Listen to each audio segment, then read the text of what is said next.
we were being openly attacked by the members of the ruling elite, and nobody did a thing about it. The president was quiet, so we saw that, well, the president is also on board with this. Well, whoa.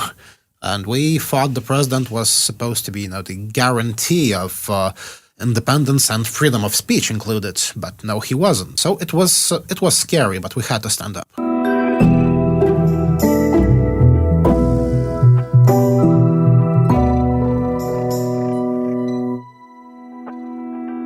Persecution, corruption, and even murder. In this summer series, we look at some jaw-dropping investigations done by journalists across Europe. What do their stories reveal about the state of European democracy? And what impact did they have on society and on the journalists themselves? This is a podcast by the investigative newsroom Follow the Money. I'm your host, Emma de Chazinier, and I'm joined by Lise Witteman, founder of Follow the Money's Brussels desk and my co-host for the summer. It all started with a seemingly small story in Lithuania. Journalist Šarūnas Černiauskas noticed something unusual in the Prime Minister's business dealings. What he did not know at the time was that a way larger investigation would follow, and eventually the Prime Minister had to resign. Šarūnas joins us today to explain what it was like to discover a scandal that brought down the country's most powerful politician and how Lithuania then came dangerously close to sliding towards authoritarian rule.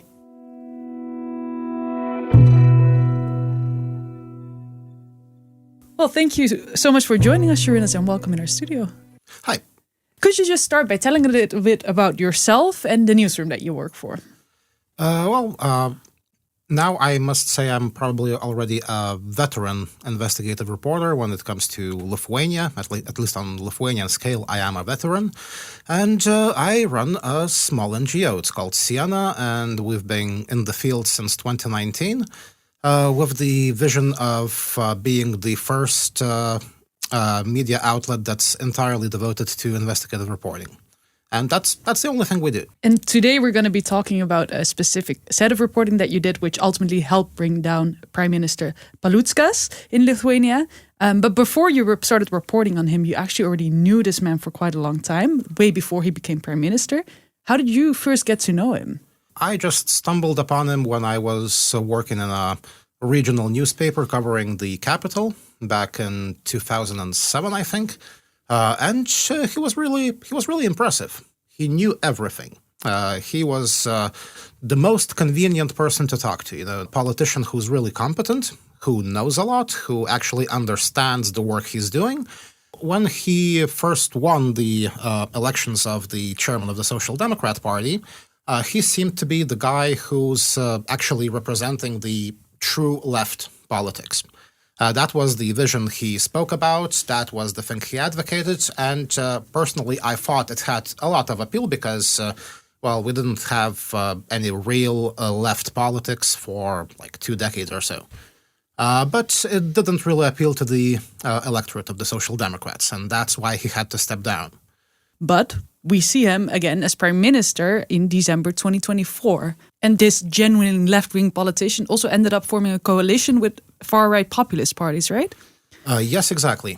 One far-right populist party. They're nasty, they're populist, but the Prime Minister didn't give a damn. For you, as a journalist that had actually been reporting on this guy for all these years, what was it like for you to see him act like this all of a sudden? I also became increasingly disappointed, but I had no intention to investigate the Prime Minister or anybody from his surroundings. What changed? What made you go after him? Would you believe it if I said it was a fish? Because it was a fish.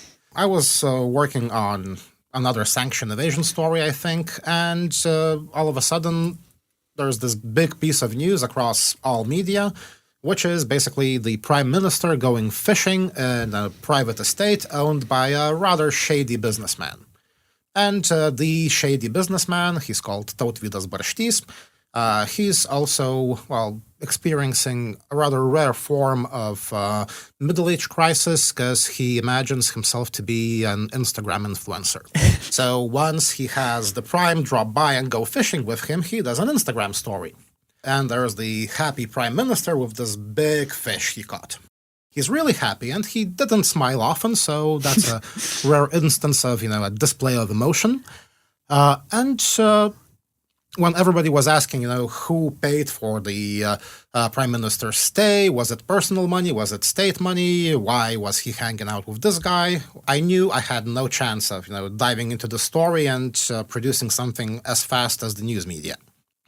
But I just decided I should double-check what's new with the prime minister's businesses. It was weird, and, these guys, a shady businessman and a famously corrupt mayor, well, it's not the exact company you would imagine the prime minister in. Because, well, what I do is embedded in your name. My job is to follow the money.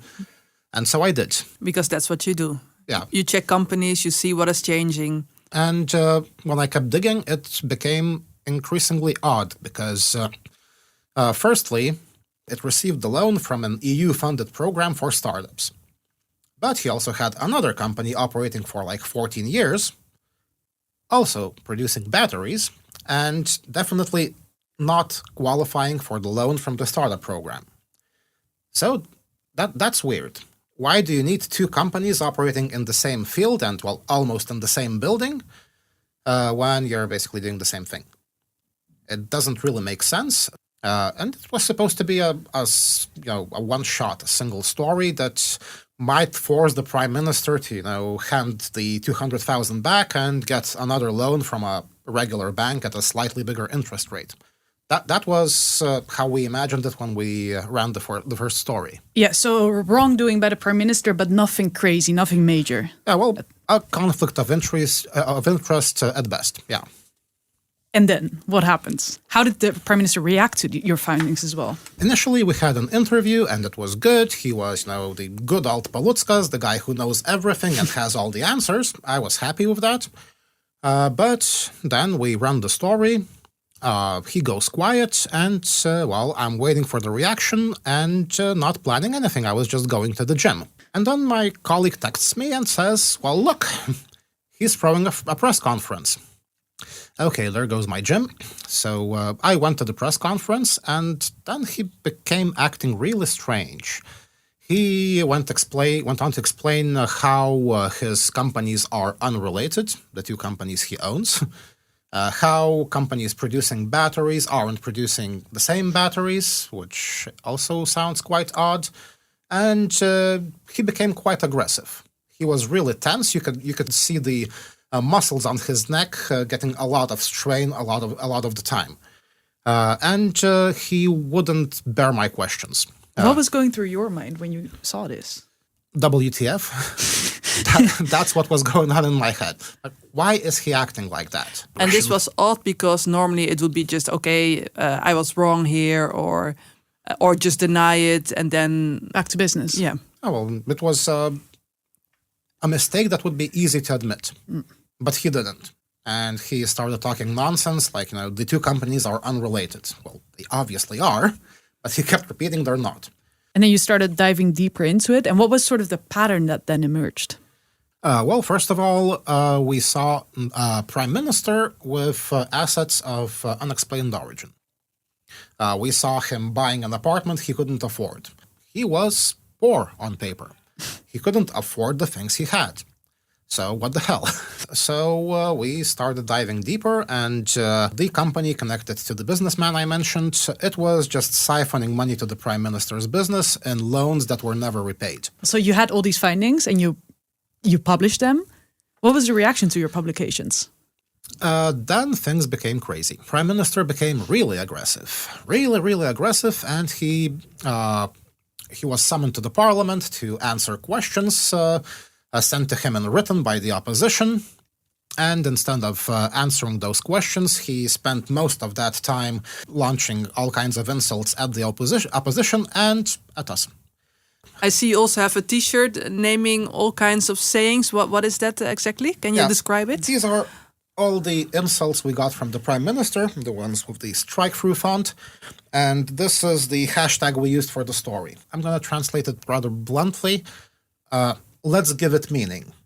Because the trademark phrase the Prime Minister had before these stories was, well, let's not give this too much meaning. Whenever, he has to talk about the far-right/populist in government along with him, well, let's not give this too much meaning. So whenever there's a scandal going on, whenever the government is in a crisis, he's trying to downplay it with this light catchphrase that actually annoyed the Lithuanian public a lot. So we decided to turn it around. And our, slogan was, let's give this meaning, because this is bloody meaningful.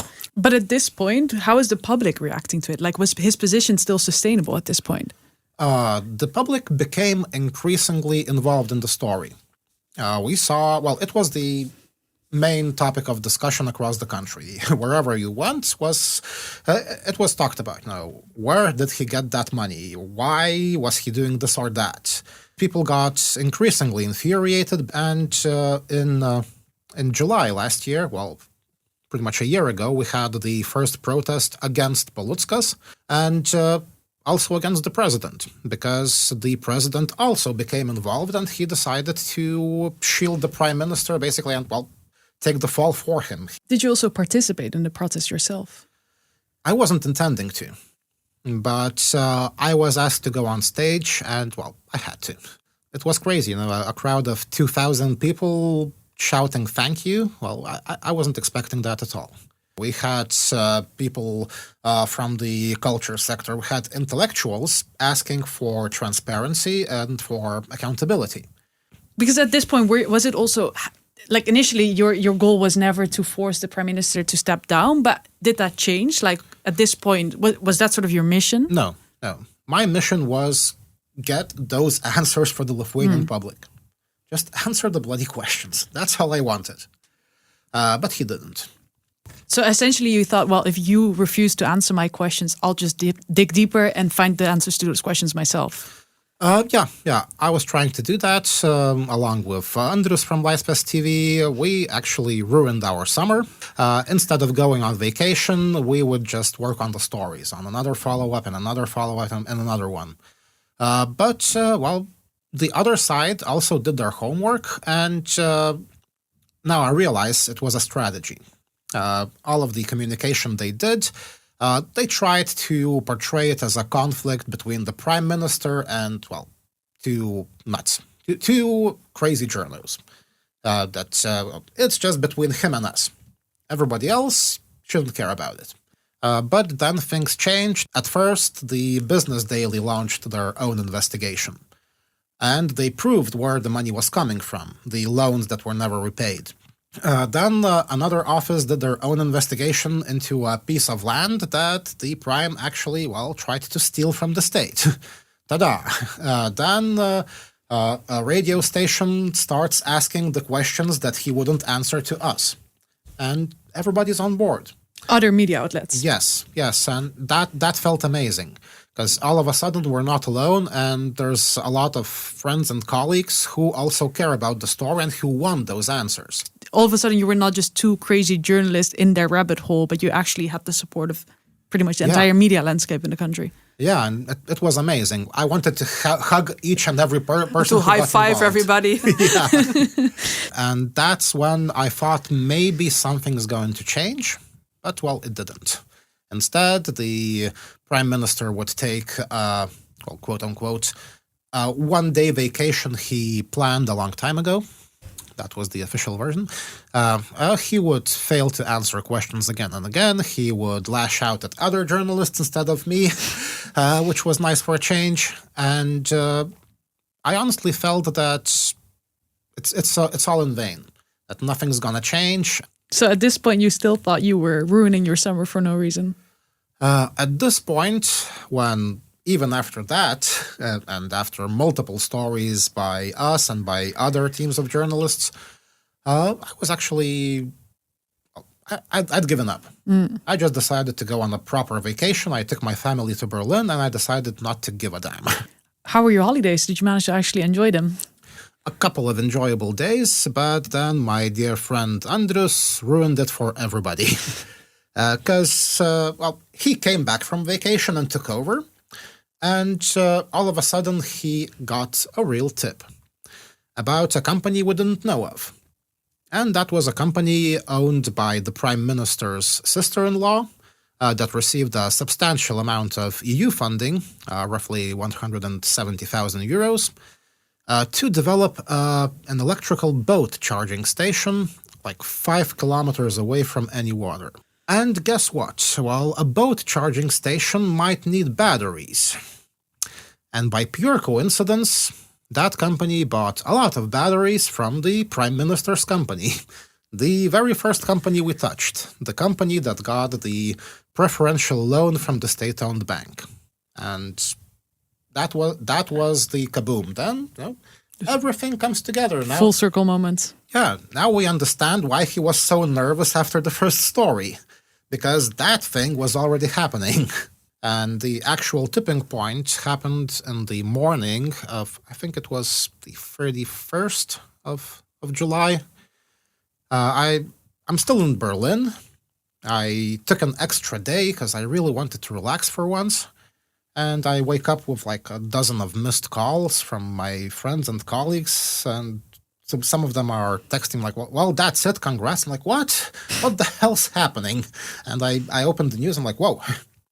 The law enforcement is raiding the office of the company that received the EU funds. The law enforcement is also raiding the flat of the Prime Minister's brother and asking for reinforcements because he wouldn't open the door. As far as I know, they had to call firefighters. And then it goes kaboom. On the same day, the president decides to act as the Prime Minister's spokesperson and announce the resignation.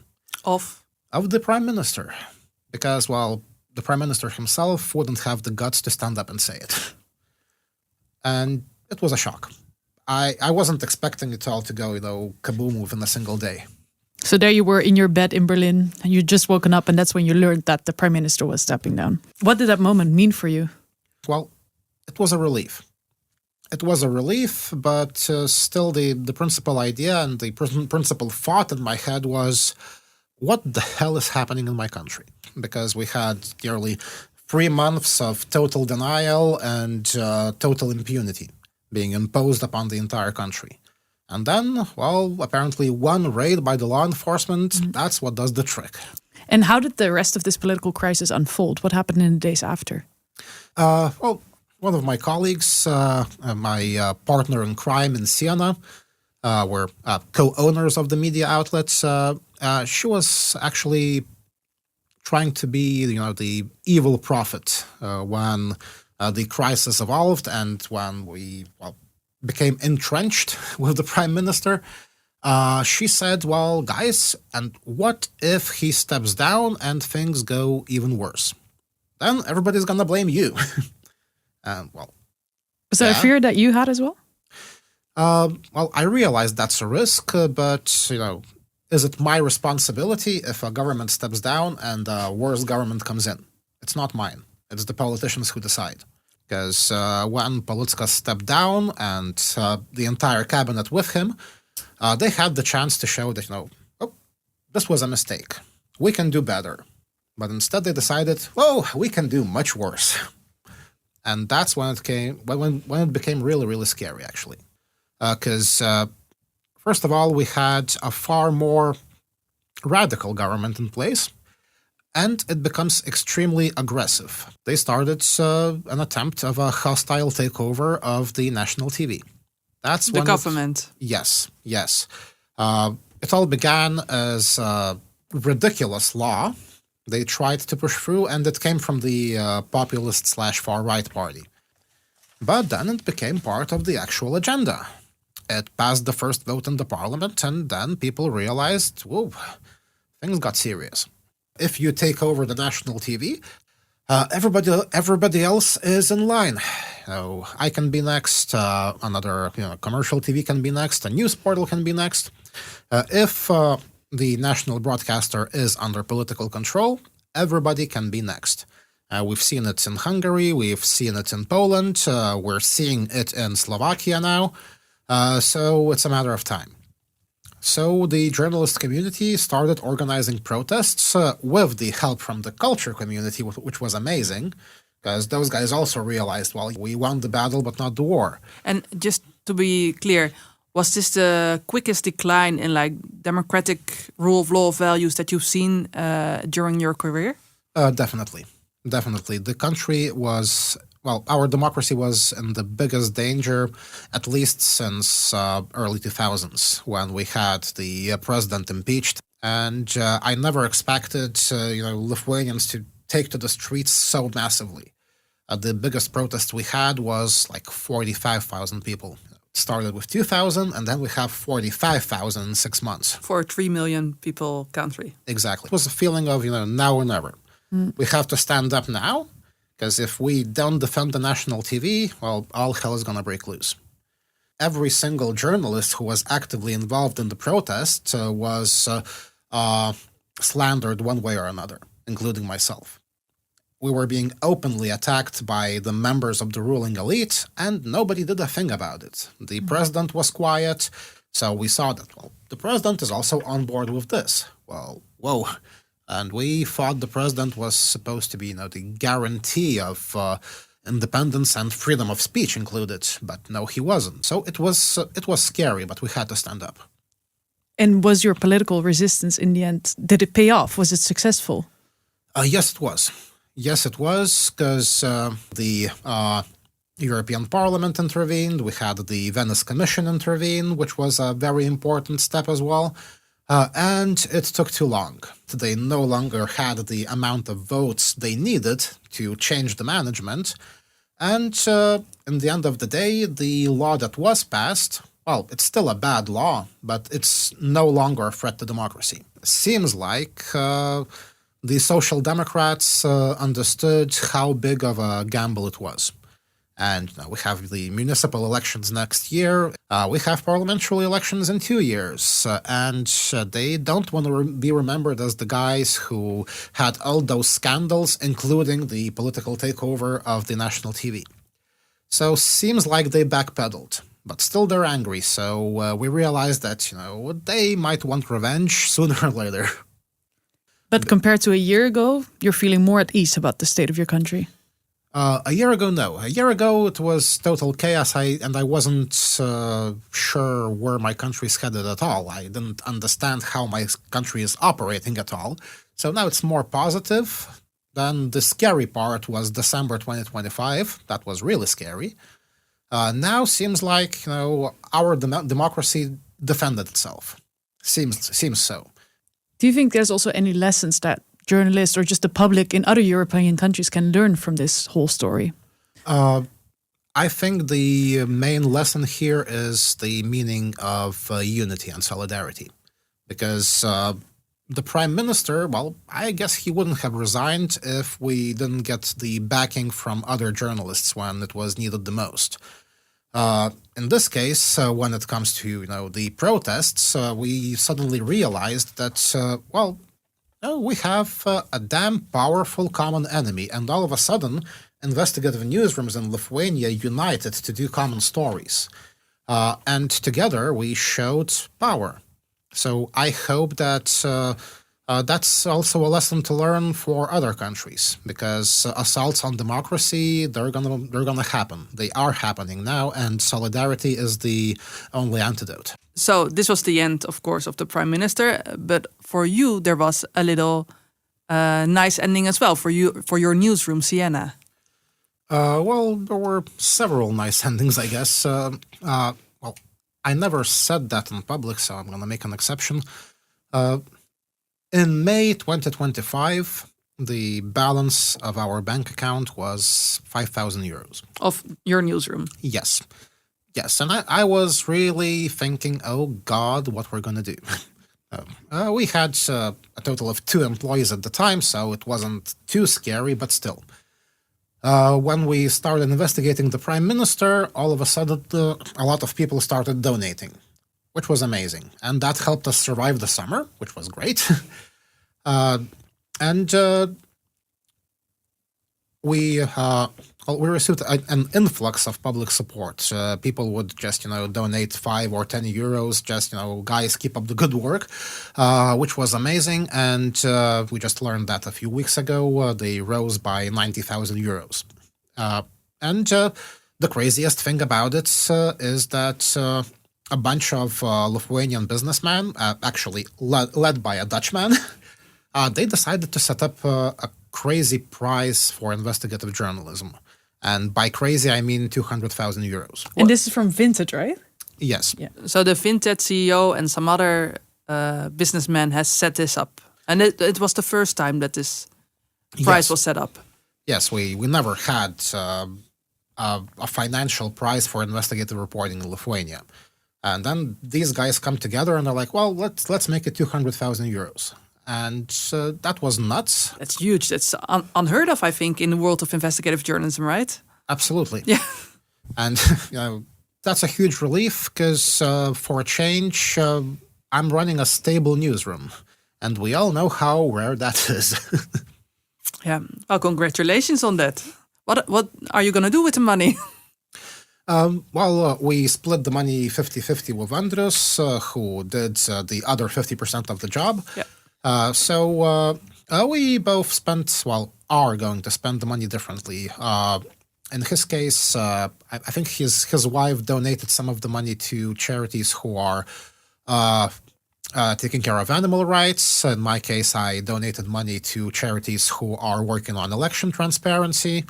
Also, a substantial part of the prize goes into the newsrooms directly. And are you finally going to get that vacation? Actually, we already did sort of, but I also promised the family to take them to Japan for scouting, so that's coming up next. It sounds like it's more than deserved after all this work. All right. Well, thank you so much for this very interesting conversation. And to be so transparent about your own financials. And that's where we'll leave it for today's episode. Lise and I will be back soon for another one. Thank you. Thank you very much. It was a pleasure.